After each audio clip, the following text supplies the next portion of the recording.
So, I'm Hemant Chaskar with Mojo Networks. I'm going to talk about a little different topic today, which is vendor unlocked enterprise access point. It's quite exciting. So, when we say anything unlocked in IT, we can interpret it different ways. You can talk about open source software, open interfaces, protocols. We know all that. And we also kind of appreciate the benefits that it has brought to us, right? The cost reductions, innovation, velocity, flexibility. So we have seen all that, and the question this talk is going to raise is, how much of that has come to wireless LAN already, right? The unlocking or the opening up. And obviously we have open standards, IEEE Wi-Fi LANs, they have done a great job. We have interoperable devices. So definitely that has helped. But are there more opportunities? That's really the question, right? And what I'm going to present is a concept called disaggregation, hardware software disaggregation, that will bring in those benefits of unlocking beyond open protocols that we have in Wi-Fi. So we need to first understand what we are trying to unlock, right? So if you look at how enterprise wireless LAN is sold and bought today, basically you are buying access point hardware, wireless LAN software, which is all your features in access points, and then management side of it, which could be cloud or controller, from one single vendor, right? So this is basically a big lock that's present today in enterprise wireless LAN. And the point is, what if this lock can be broken? I mean, what are the benefits of breaking this lock? So let's look at benefits. And breaking this hardware software lock is basically called disaggregation. So this is a new term that is evolving. And when you are done disaggregation, now ODMs, meaning the people who manufacture hardware, I mean, you buy from any wireless LAN vendor, the hardware is not manufactured by that vendor. It comes from players called ODMs. So now, if there is no lock, they can sell those access points directly to the customers. So there's going to be a lot more competition. If you want to sell an access point for one specific wireless vendor, you don't need to have a tie-up with that vendor, right? You can still, multiple players can sell. And that brings down the cost just because of competition, okay? Remember, hardware is 1x multiple business. 1x means you get valuation of 1 times your revenue, where software can get 5 to 10 times, okay? So second important thing is the lock-in premium. If a wireless vendor has tied the software to specific hardware, then even if that hardware is available for 100 or 150 bucks, and I'm talking latest chipset, 4-stream 11AC Wave 2. The typical cost manufacture is 100, 150. But you are paying $1,000+ in list price for this device. So where is all this premium coming from? It's coming from wireless vendor premium, because they know that you have to buy through their means, and so they can charge that premium. So this premium can also go away if the hardware is not tied to specific software, okay? So cost reduction. And obviously, there is going to be a lot more flexibility, because you can mix and match hardware, software at the time of sourcing. And you have a lot of leverage. If you want to change your wireless LAN in the middle of deployment, you don't need to do forklift or rip and replace of APs, which is most expensive, right? Wouldn't it be nice that you can just do a software upgrade on your install base of APs and change your wireless vendor to whatever you want, for whatever reason? So that's basically the benefits, right? And then, is this like I'm starting this today? No, this has happened already in the industry. And the leading forum for this is OCP, Open Compute Forum. So this was founded in 2011 by Facebook.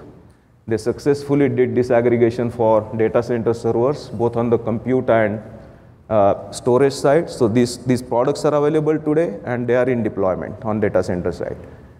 Then the forum worked on switching. And today you see 10 gig, 40 gig, 100 gig data center switching designs as well as products announced, which are disaggregated and that you can buy.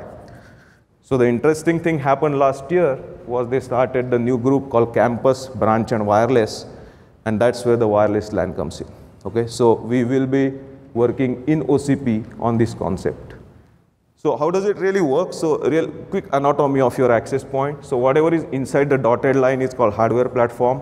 It usually comes from chipset vendors, the ODMs who create boards based on those chipsets, enclosures, antennas, everything.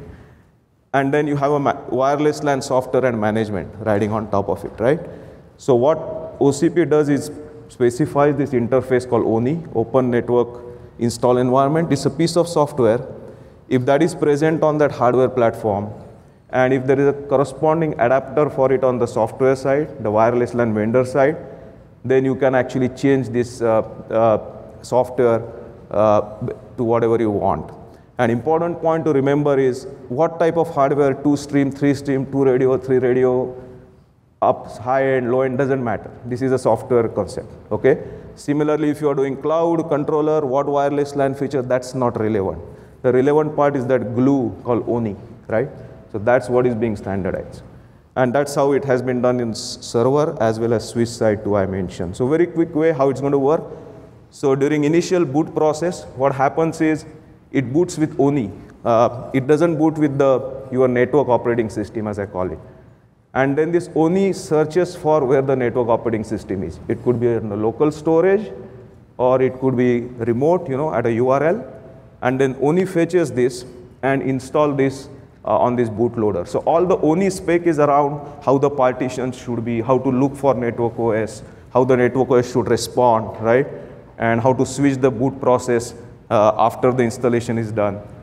And on the right-hand side, what you see is, once network OS is installed, this device is now boot from the network OS, and the ONIE is out of picture. With one important requirement that the NOS, the network operating system, must provide a way for that AP to boot back in ONIE if you want to change your NOS. So that we are talking about unlocking. So you cannot have locked in once the NOS is deployed. So it could be a switch on a user interface or a CLI command which puts it back into ONIE, and then you change the place from where you get your NOS, and then you can get a different NOS. So that's how ONIE process really works.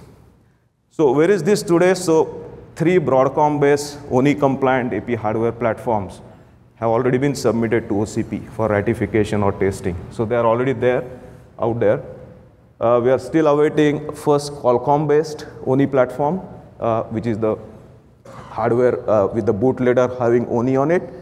And we are still looking for first wireless LAN vendor to launch a NOS, ONIE-compliant NOS. Now, I hope that this wait will end next month, because next month there is a OCP summit in Santa Clara. So I'm expecting, well, I have seen both of those working in development, so I'm sure it works, but we'll see some interesting announcements there. If you want to know more about ONIE, there is a GitHub. You can see the spec there. There is a code, open source code, everything. And that's a link to the project, Open Compute project. So this is my last slide, all technically great. Are there any business considerations? I'm not going to go deep inside them. These are considerations, but not challenges. So they have either been figured out in other domains, or there are many new ideas floating around them. Like, where will the customer purchase from? You want to purchase from one person. You don't want to purchase hardware, software looking separately. Or who will provide a support? This is usually a wireless LAN vendor who will provide a support, right? Bad hardware, we have eliminated the premium on hardware. So you just throw it away and buy a new one. It's $150 for Wave 2 AP, right? To buy new. So these kind of things are business considerations. They are important, but they will be figured out. So that's all I have to say in my 10 minutes, and talk to me during lunch if you want more information. Thank you. I would think that this was something like a white box AP. Sorry? Like a white box AP. Yeah, it's like a white box AP, right? Anyone else playing yet? So it's important how many vendors come to the party. Yeah. Like I said, the first NOS will be there. The Broadcom, Qualcomm, with APs are there. We still want to see who else comes on board to create an ecosystem. So the chip side, how many ODMs? One has submitted 3 platforms, Edge Core, that's an Acton. Okay. And there are a few more interested, obviously. Would you be interested in white box APs? I heard, yeah. Yeah, so go try it out, check it out. Thanks, Hemant. That's Thank good you. information.